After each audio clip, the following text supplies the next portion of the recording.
One person exonerated for every 9 executions is a vast amount of people. We've had hundreds of others wrongfully convicted, but not fully exonerated. And so that in and of itself was enough for me. If even one person is wrongfully killed by the government, I'm not sure this is a system I can any longer stand by.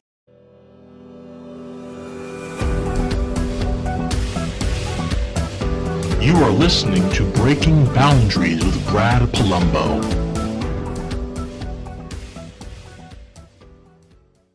All right, everybody, welcome back to the show. I'm very grateful today to have our first repeat guest on the program. We've been doing this for about 3 months, and you haven't had the chance to listen to anybody a second time. But today, again with me today for a special edition, is Hannah Cox. Hannah is my colleague. She's a fellow at the Foundation for Economic Education, and in her day job, she runs Conservatives Concerned About the Death Penalty. Hannah, thanks so much for coming back. Thanks for having me back, Brad. So we're here today to record a special conversation because on December 10th, Brandon Bernard became the 9th person executed by the federal government in 2020. And this is just the latest in a spree of executions carried out by the Trump administration, with this year actually the first time in 17 years that federal executions have been carried out at all. So Hannah, just to start, can you explain why you as a conservative think that conservatives should oppose the death penalty? Sure. And, this wasn't a view I always held. I, like many conservatives, grew up supporting the death penalty. But the reasons I supported it were reasons that were based around assumptions. I had never actually been around the system. I quite frankly knew nothing about what I was talking about. And so I thought that the death penalty saved money. I thought that it was something that victims' family members needed and wanted, and that if I were in their shoes, I would need and want it. I thought it was something that actually was a deterrent to crime that made us more safe. And so I had all these assumptions around it. And it was while I was doing some pro bono lobbying for the National Alliance on Mental Illness a number of years ago that I was first asked to work around a death penalty issue. They were seeking an exclusion from the death penalty for people with severe mental illness, which many people think we already do. We do not. We execute many people with very severe mental illnesses. And at the time I said, no, I'm sorry, I can't work on that bill for you. I'm not aligned with you on that. And they said, you want to have the death penalty for people with mental illness? And I was like, I don't see why not. I mean, I was just so far into my group think on this issue, I could not fathom that there were reasons that would make me change my mind. But they presented me with some data, with some statistics and studies, and they said, well, you just read some of this and look into it. I don't think you maybe know exactly how this operates. And so I did that. I realized that I had never actually taken the time to research the issue. I just kind of had an emotional stance on it. And so when I started looking into it, what I found was highly disturbing to me, but also not surprising. As someone who believes in a limited government, I have that stance because I know government is prone to corruption and to error and to inefficiency. And so I don't know why for so long I exempted the Justice Department from that stance, but I had. And as I started digging into the system and the system at large within the justice system, I found that not only did we have a large number of innocence issues within the system, but that it wasn't the system itself catching those innocence issues. It was actually usually pro bono groups coming in and working, like the Innocence Project. It was just kind of a luck of the draw. If you were someone who was wrongfully convicted, if you happened to catch the attention and they had the resources for your case and you got one of these outside groups so that you had adequate counsel, maybe your case would work its way out. And if not, you might be executed. And that actually happened a lot more than I thought. There's been one person exonerated for every 9 executions in this country. And that's kind of jargon. When we say exoneration, that's a pretty high bar in the legal system. So you can have your case overturned. It can be thrown out. You might take an Alford plea. There's all kinds of ways that a wrongful conviction can work itself out of the system. But to be exonerated is a separate higher bar. You usually have to show that DNA matches somebody else. And it really conclusively proves that you were not the person who did it. So one person exonerated for every 9 executions is a vast amount of people. We've had hundreds of others wrongfully convicted, but not fully exonerated. And so that in and of itself was enough for me. If even one person is wrongfully killed by the government, I'm not sure this is a system I can any longer stand by. But it got worse as I dug in. I found out that the death penalty actually didn't save us money. The exact opposite. It was actually the most expensive part of the criminal justice system on a per offender basis. And contrary to popular belief, those costs don't come from the length of time that it takes to carry out the execution, the appellate process. They actually mostly come from the trial because it's so much more comprehensive and lengthy. And so that's more money that we're paying. That's more hours worked for public defenders, for prosecutors, for judges, for law enforcement, for lab testing, for testimony, on and on and on. It escalates quite quickly to make it about 10 times more expensive to have a death penalty case than life in prison without parole. So as a fiscal conservative, that was problematic. And when you couple that with the fact that it's not a deterrent to crime whatsoever, to me, I began to see this as an opportunity cost. It was something that actually made us less safe because we weren't spending those dollars on things that actually could prevent crime or on solving more crime in the first place, which is the true deterrent. Well, let's talk about this because you mentioned the one is one for every 9 exonerations for every 9 executions. And I find that statistic very jarring, right? Because in almost no walk of life would we accept a 1 for 9 failure rate. No one would ever get on a plane if 1 plane crashed for every 9 that successfully landed. Nobody would ever take a medication if 1 in 9 people or 1 for 9 people died that took it. So it's a pretty jarring rate of injustice. And like you said, it's not the only one, but I kind of want to separate the kind of debate into 2 different buckets. One is the practicality of it, and another one is kind of the abstract principle and morality of it. So I have come along, like you, to the anti-death penalty position. But for me, it is really basically exclusively because of the cost, of the inefficiency, and of the real-world likelihood that, consistent with my beliefs and confirmed by data and evidence, government messes things up. And when it comes to irreversible executions, we can't accept the government's rather high rate of error and incompetence and inefficiency. But I actually have no objection, really, to the principle that the government could execute or take the life of a murderer or of a child rapist or of someone else that's guilty of these heinous crimes. It's really just the practicality for me. But so if you were to separate the 2, which I know we can't in the real world, do you still think there's a moral case that we should never accept capital punishment, even aside from the whole practical argument? I'll say that I do now, but I started off where you are, and it took years for me to get there. It really is more of a personal stance, right? Like my public stance on the policy is based on, does it work? Is it efficient? Does it conserve our dollars? Does it protect human life? And that's how I approach almost all matters of public policy. And the death penalty fails unilaterally when those questions are asked. There's absolutely no excuse for us to continue doubling down on it. It simply does not work, and there's too high of a cost to continue trying to make it work. And there's so many better alternatives that we could be investing in that actually would produce better results. So that's where I stood for many, many years. And I remember oftentimes in the movement, a lot of my colleagues would be very emotional over it and would feel very stirred up around executions. And I was just feeling like, is there something wrong with me? Because I just don't feel this, right? Like I don't feel the emotions that so many other people in this movement feel. I don't really have a problem with the death penalty in theory. It's just in practice. But I think what changed that for me was the first time I met Ray Crone, who was the 100th person exonerated from death row. And Ray is great. He's he lives in Tennessee now. He's a Trump supporter. He'd win a fist fight every time. He's a vet. he's great. But he was wrongfully convicted for murdering and raping a woman in Arizona when he was in his young 20s. Per usual, he was a poor kid, didn't have money for a good defense. And he was wrongfully convicted on bad forensics, which we see very often. 45% of wrongful convictions have involved the misapplication of forensic science.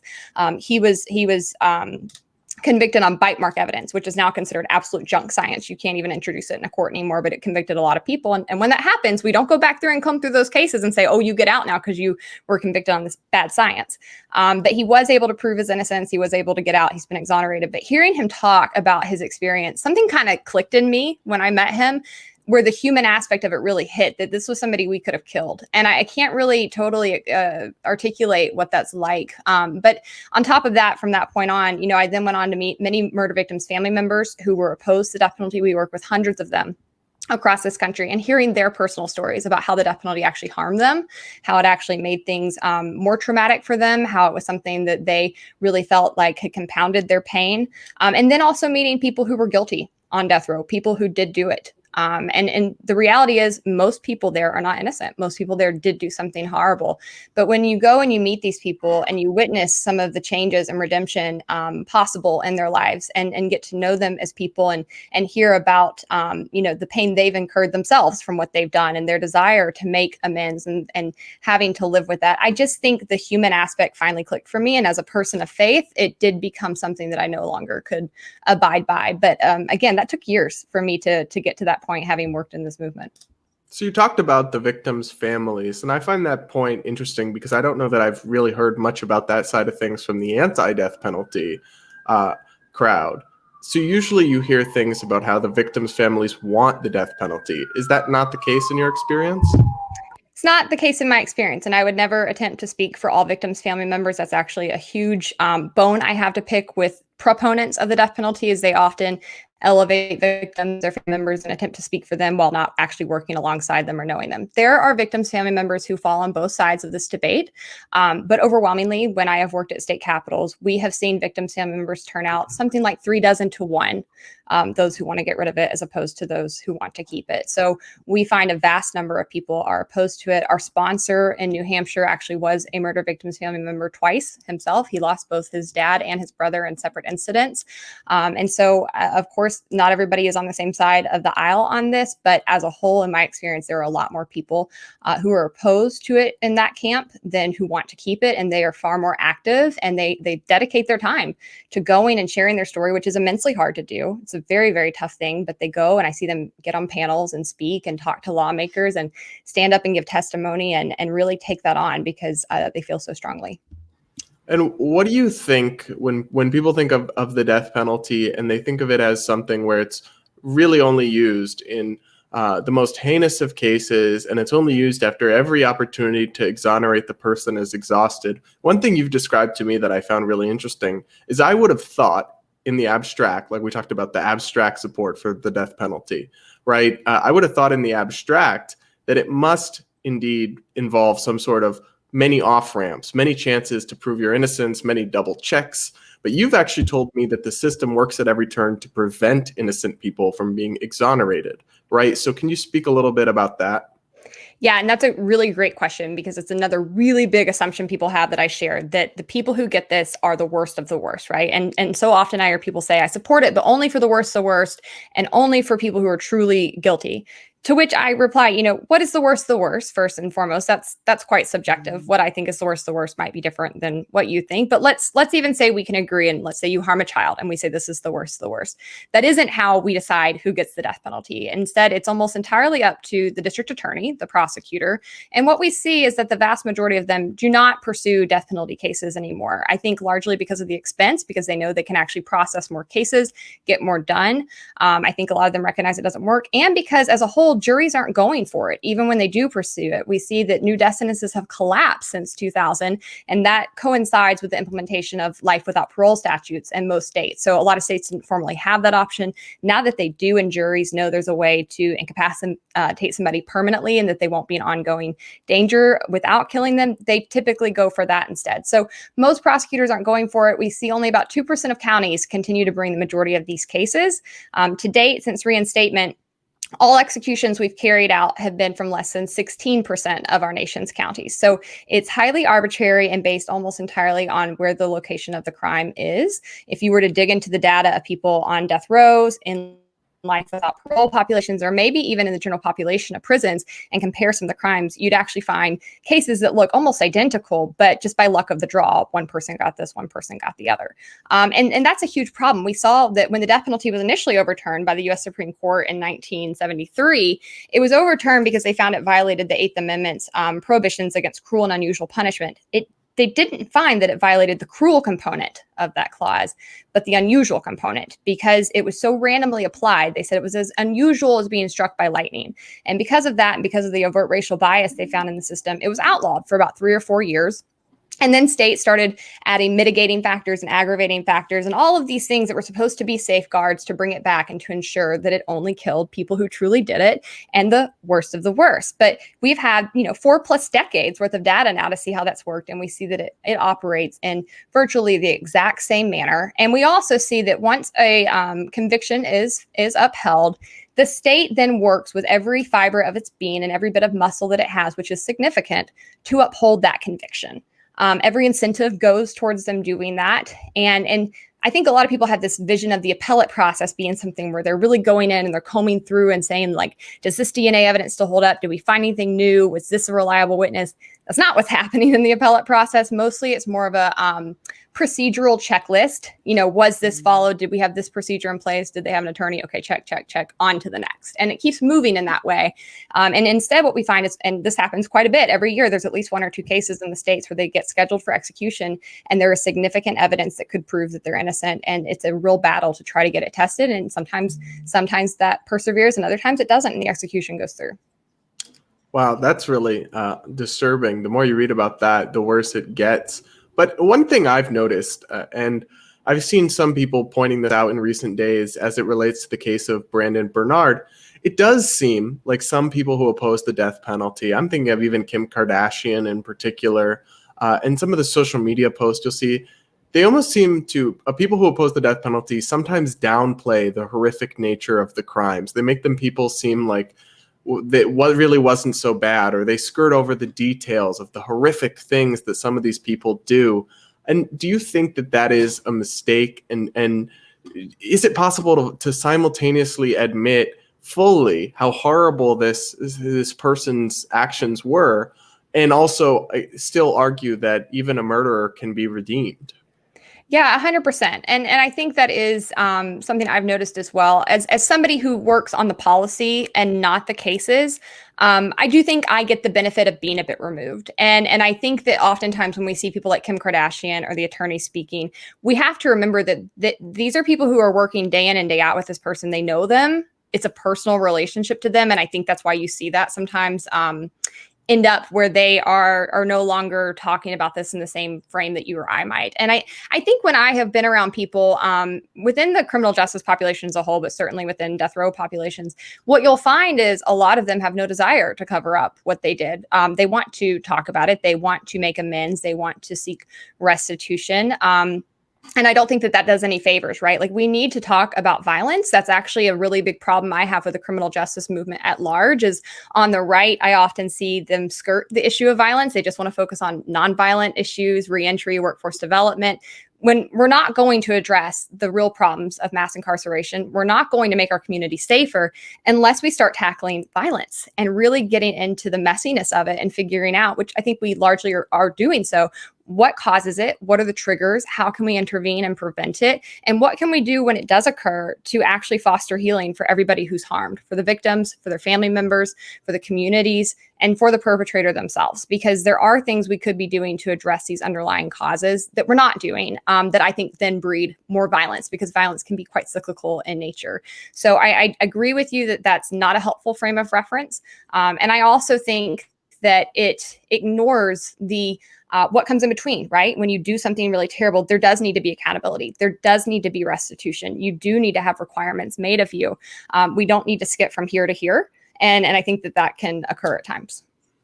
And do you think that when people are looking at these cases like Brandon Bernard, people would say things like he was only 18 years old when he was convicted, or he was just a teenager, or they would say, well, he wasn't the one that killed them. And I understand that all of that is technically correct. And I'm reading, the New York Times news reports and other outlets, how they're framing the story. All of that is factually true, but it's also kind of all contributing to a narrative, not just that this person shouldn't have been killed, but they're almost trying to recast what he did and whitewash it a little bit, do you think? And so how do you, because those details do matter. It does matter that he was only 18, but how do you strike the balance between talking about those things without making it seem like you're downplaying the horrific nature of some of the crimes? Because I think when it seems like the death penalty opponents are somewhat indifferent or downplaying or whitewashing the crime, that fuels the conservative voices who the case they're making in favor of the death penalty is all emotional, right? It's all about emotional appeal and rah-rah rhetoric. And I think that really plays into their hands. Yeah, I don't think you're wrong at all. And I think the solution is to separate the two things. And I want to backtrack a little bit, but I remember when I used to be a proponent of the death penalty, I could not stand that opponents were always talking about the traumatic backgrounds of the people that were facing death. It was always on and on and on about their background being so terrible. And I had that sort of emotional reaction of as well that many other people have of like, well, you care more about the person who hurt somebody than you do about the person who got hurt. And it really turned me off. And I didn't understand why they were constantly doing that. Now that I'm like deep into the weeds of this policy, I have a better understanding of why that's the case. But I think that we need to talk about these things separately. I think we need to talk about the case, talk about the reasons that it should still not go through, which again, I do think revolve around the practicality measures of how the death penalty is applied. But then separately, I think we need to have conversations about some of these things that they're trying to get to when they say things like that. And so it does matter that a person is 18. As we learn more and more about the brain and as we study criminality as a whole, you see criminality virtually drop off after the age of 25. Why is that? Because your cognitive functions are fully formed. Your prefrontal cortex is not fully developed until you're 25. And so your way of weighing risk, of weighing repercussions, your impulsivity, there are all kinds of actual scientific factors behind why we should treat people who commit violence or crime under age 25 a bit differently than people we treat over 25. Now, that's not saying that we should not hold them accountable, that there should be no repercussions. It's just acknowledging that they are slightly less culpable. They aren't operating with the same set of a fully formed brain as the rest of us at that point. We also need to take that data and then think through what can we do to prevent and intervene in early age criminality, because there's a lot we could be doing. We could take that and apply it to things that would actually get involved, identify early on risk factors, and then try to pursue and move people in a different direction. I think we're largely not doing many of those things because we're wasting so much money being punitive and so much of our resources and attention on being punitive after violence occurs, instead of saying, what can we do to prevent it in the first place? So it's important to understand why it matters that he was 18, but I don't think the time to bring that up is while we're having discussions around the case itself and around the loss of life. I think that can come across a bit callous. Secondarily, it is important to understand why the traumatic backgrounds of people matter. It's important to understand how that can play into cyclical natures of violence. And that's not to say that everybody who's harmed or has a traumatic event occur to them will become violent. It's just to say they're at heightened risk. It also changes the brain functions. It changes the prefrontal cortex. We can actually look at scans of people's brains and see that when they are beat up, when they are raped, when they are molested, when they are beaten, it changes how their brain functions. And it also, I think, desensitizes you to violence. There's something that happens to your brain when you witness death, when you see a body. Some of these things are really scarring and have lasting impacts. And again, there are tests like the ACE measurement test, adverse childhood effects test, that we could be giving to people early on. We could be identifying people who are at higher risk, who are incurring some of these things, and start trying to intervene, get them help, get them healing before the cycle repeats itself. And that's something we're not doing. So these are conversations we need to have. But when people try to have them all at once in a short clip for an article and a quick statement, it doesn't translate very well. Yeah, and another topic that you had mentioned to me the other day when we were talking about this was that actually I would have assumed, right, because this is not my issue and I don't know a ton about it, I would have assumed that we don't execute people that are special needs, that have disabilities, right? I would have assumed that that was unconstitutional, or that even proponents wouldn't want the law to set up that way. But you explained that often that is just viewed as a technicality, and we do in fact execute some people with special needs. So can you explain how that happens and to what extent that's actually a thing, and how do they get away with that? Because that's so manifestly, I think, objectionable. Yeah, and it is unconstitutional, to be fair, but only in the early 2000s. So in 2002 and in 2005, we had two separate Supreme Court decisions. One that said it was not constitutional to execute someone under the age of 18. The second said it's not legal to execute someone with an intellectual disability. But because these were decisions that came about through the U.S. Supreme Court, the U.S. Supreme Court does not set policy. They weigh in on policy. What is constitutional? What is not? And so when they said these things are not constitutional, what that does, and what that always does in these circumstances, is basically open up the gate for states to set their own policy to regulate after that. So when they said it's not constitutional to execute someone with an intellectual disability, they weren't able to come in and actually write the code for how that would be determined in the states, or how that would be, what those protocols would be for determining who had an intellectual disability, what the checks and balances would be to ensure that we weren't executing people with intellectual disabilities. So what we saw was sort of an ad hoc response by states. Some came in and right away put in statutes. Some drug their heels. Texas, I think just this year, passed their bill to actually implement their standards. They didn't previously have any, and they kept getting away with that, getting away with that, getting away with that. But basically, most of them determined that they would use a simple IQ test. And so they would say, if your IQ is 60 or beneath, then you have an intellectual disability and we're not going to execute you. But it's not a very comprehensive system across the board. And some states have made that bar higher than others. So it's very much just sort of random whose statute's better than the others. And we definitely see people fall through the cracks. We did not see a comprehensive system where they would go back through people who had already been sentenced to death row at that point and say, did they have an intellectual disability? Did they not? Is this still appropriate? Is it not? So those battles are largely fought through the appellate process now. And we continually see them brought up. And to be frank, it's typically the state courts, the state Supreme Court and the U.S. Supreme Court that continue to not intervene. Even when these claims are brought, they're not doing a very good job at upholding their own statutes. So we every year see people who are executed who definitely have intellectual disabilities. So from the prosecutor perspective, or what is motivating these people to try to get a death penalty conviction or maintain one instead of just putting people away for life in prison? Like, what is their rationale, or why is that something they fight so hard for? Well, again, just to be clear, most of them don't. Most of them don't pursue it. Most of them don't show up at the state capitals to fight to keep it. It's a very small percentage of them, but the ones who do tend to pursue death penalty cases over and over and over. And I hate to be unkind here, but to be honest, a death penalty case brings somebody a lot of media attention. It's in the news, it's in the headlines, it gets a ton of attention. It's prestigious when you get that kind of conviction. It definitely elevates somebody's career. And a lot of these people who run for district attorney have higher goals. You typically see someone follow a very typical pathway as a district attorney, where they'll be in that office for a while, and then they might run for attorney general, and then they might run for governor, and then they might run for senator. We've seen people like Senator Josh Hawley, Senator Kamala Harris, all have this background. It's a pretty typical pathway that we see them follow. So I think there's political power, there's recognition, and I think that as a whole, they get a big old slap on the back, and you're the defender of the community, and you're keeping us safe, and it's all just a very emotional, knee-jerk kind of system. But I can't think of any other reason they would continue to do this again. It means that they don't get to pursue as many cases. I think it makes their communities less safe. They waste vast amounts of money. It's startling the amount of money they spend, and how much the other counties in a state have to fund those particular counties that are more aggressive in it. We hear victims' family members, again, always speaking out against it. I mean, quite frequently you hear them very adamant against it, and they're not listened to by the prosecutors. They're not listened to by the proponents. In Colorado this year, we had a coalition of about 36 murder victims' family members who came up. They held a press conference. They were trying to meet with lawmakers.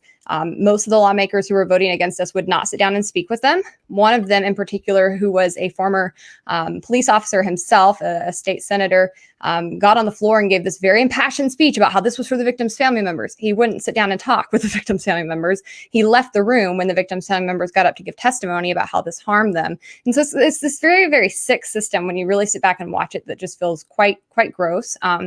But there are a small number of prosecutors that are very active in keeping it, and their associations are typically very active in keeping it, and they lobby on our dollars, taxpayer-funded lobbying, to come up and work against us.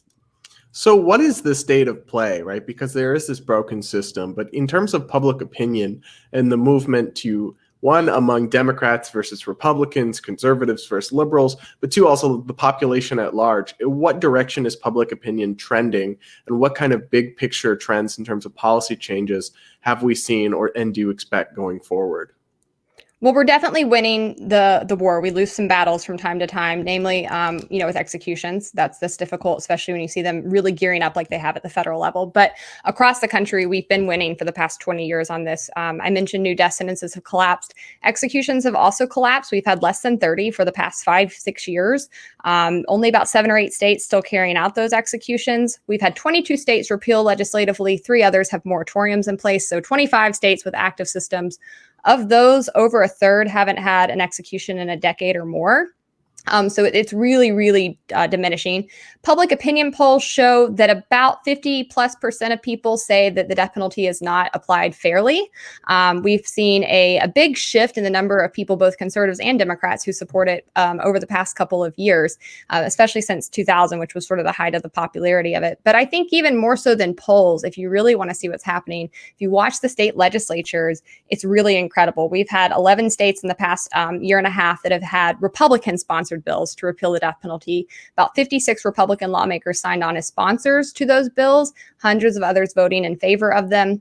We've passed death penalty repeal in a state for each of the past 2 years. Last year was New Hampshire, where we actually overrode a Republican governor's veto with significant Republican support. So that's a really big deal. Very difficult to override a veto.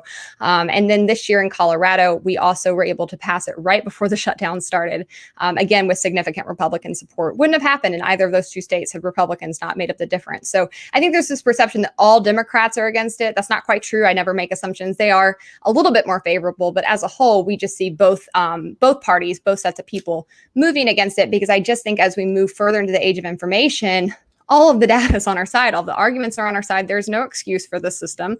It just doesn't work. And so as a whole, we don't see people cling to it. We certainly don't see voters cling to it. It's not something that they really tend to vote on or get animated about or even show up at the Capitol on, unless they're impacted, right? Unless they're exonerees, unless they're murder victims, family members, and then we see them showing up trying to get rid of it. But it does feel like things are moving in our direction. Wyoming, very red state. It fell only 4 votes shy of repeal last year. They didn't have a bill this year because they had a budgetary session. So you can't really get bills introduced that aren't specific budgetary bills. But I think they'll be back next year. We do anticipate it could pass there. We're waiting to see what's going to happen with state legislative sessions because of COVID. Some are talking about doing Zoom sessions, which would be my own personal hell. Some are talking about delaying. So we'll have to see. There's really incredible movement happening in Ohio right now, very red state, but we've got significant statewide support, former governors, former attorneys general, former congressmen, and many active present lawmakers as well, all who are hoping to see this bill pass there in the next year or two. So I think that could be achieved realistically in the next year or two. And then there's a lot of states in the wings. Kentucky's got potential, North Carolina, Pennsylvania. There's some movement happening in Indiana, Utah, Louisiana. All of these are red states that are, or at least purple states that are really making a lot of gains and movement. So I think we're in the home stretch. The death penalty will go away. We're the last Western country still using it at all and have been for many, many years. So I think it's a question of if and not when. Well, I think that's a good note to kind of wrap up the somber and morose talk. So we'll shift directly from the death penalty and your personal hell of Zoom sessions, which sound brutal, to you are going to be the first one that gets to give a second hot food take on the show. And that's a good opportunity because I know that you felt you didn't really bring your best, your most controversial last time. So now is your second chance to redeem yourself for the listeners. Hit us with your hot food take. Thank you. I have thought about this a lot. Every time I go to eat this one food, I think about it. I'm like, I should have said this because not liking onions, that's not really controversial. A lot of people hate onions. And so my next one's good. I stand strongly by this, but I love to drink pickle juice. Pickle juice is delicious. It should be sold on its own. I think it is sold on its own as like an alcohol mixer, but that's not what I want. I want one specific brand. I want Heinz dill pickles, which are the best dill pickles in the entire world. And they're quite a hot commodity in the South. They're not that easy to find. I want their pickle juice bottled in like shot form. It's great. It's hydrating. It's a great drink. So that's my controversial food take. I think I upped the ante this time.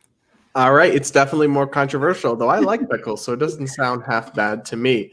But that is it for today, everybody. So if you like the show, make sure that you are subscribed on YouTube, Apple Podcasts, or Spotify. And Hannah, thanks so much for coming on. It's great to have you back. Thanks for having me back, Brad.